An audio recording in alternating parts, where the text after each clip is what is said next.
చరిత్రలో మొదటిసారి ఒక దేశ ప్రధాని ఇంటి ముందు ప్రతిపక్షం నిరసన వ్యక్తం చేయడం, ఆ నిరసనను విజయవంతంగా ఎగ్జిక్యూట్ చేయడం అత్యంత కీలకమైన అంశం. దేశవ్యాప్తంగా అందరిలో చర్చ జరిగేలా, దేశవ్యాప్తంగా అందరి దృష్టిని ఆకర్షించడంలో రాహుల్ గాంధీ గారి నేతృత్వంలోని కాంగ్రెస్ పార్టీ చాలా చాకచక్యంగా, అనూహ్యంగా ఈ విషయంలో పూర్తి పై చేయి సాధించింది. వాస్తవానికి కాక్రోచ్ జనతా పార్టీ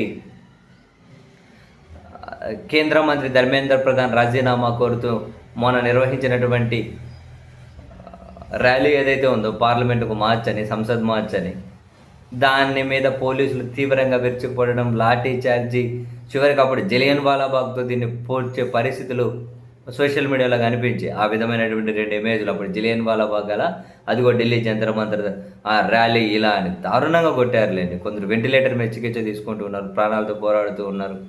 అత్యంత అమానుషం. దీని మీద పార్లమెంటు లోపల నిన్న కాంగ్రెస్ పార్టీ తీవ్రంగా ఆక్షేపించింది. తీవ్ర గందరగోళ పరిస్థితుల మధ్య నిన్న మధ్యాహ్నం పార్లమెంటు వాయిదా పడిపోయాయి ఉభయ సభలు. పడగానే కాంగ్రెస్ పార్టీ ఏం చేసింది, విజయ్ చౌక్ దగ్గరికి వెళ్ళి నిరసన చేపట్టాలి ఈ విద్యార్థుల మీద లాఠీ చార్జీని వ్యతిరేకించుకుంటూ అని చెప్పి అన్నారు. ఆ సమాచారం పోలీసులకు చేరింది. ఇంటెలిజెన్స్ ద్వారా ఆ మార్గాలన్నీ మూతపడిపోయాయి.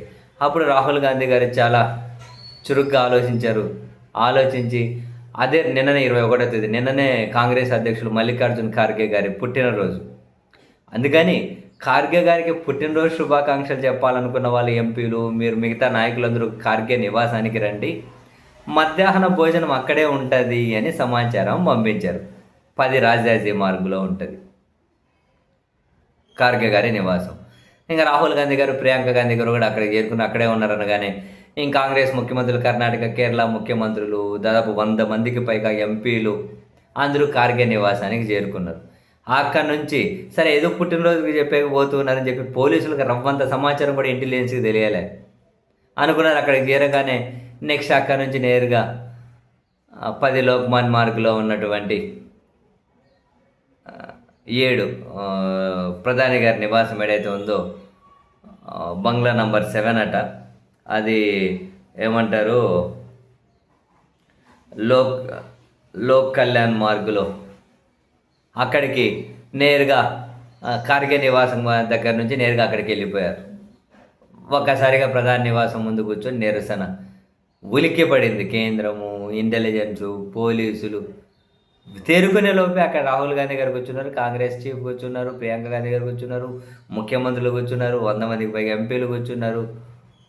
మొత్తం దేశవ్యాప్తంగా ఒక అటెన్షన్ వచ్చేసింది. ఏం చేయాలో తెలియలే, హై సెక్యూరిటీ జోన్. సో జాతీయ మీడియాలో కథనాల ప్రకారం కేంద్రం ఢిల్లీ పోలీసులను, అధికారిని తలంటేసింది, చాలామంది అధికారులు బలి కాబోతున్నారు అని. అసలు ఏమాత్రము కూడా సమాచారం లేదంటే ఇంటెలిజెన్స్కి ఇంకొకరికి మెరుపు వేగంతో రాహుల్ గాంధీ గారు తీసుకున్న నిర్ణయం. సరే ఫైనల్గా రాత్రి అయ్యేసరికి అరెస్ట్ తీసుకెళ్లడం, తోపులాటలు, రాహుల్ గాంధీ గారు ముక్కు దగ్గర కూడా గాయమై రక్తం కారడం, ఈ ఫోటోలు ఫుల్ వైరల్ అయ్యాయి. మొత్తం మీద అయితే చాలా జెన్యూన్ కాజు.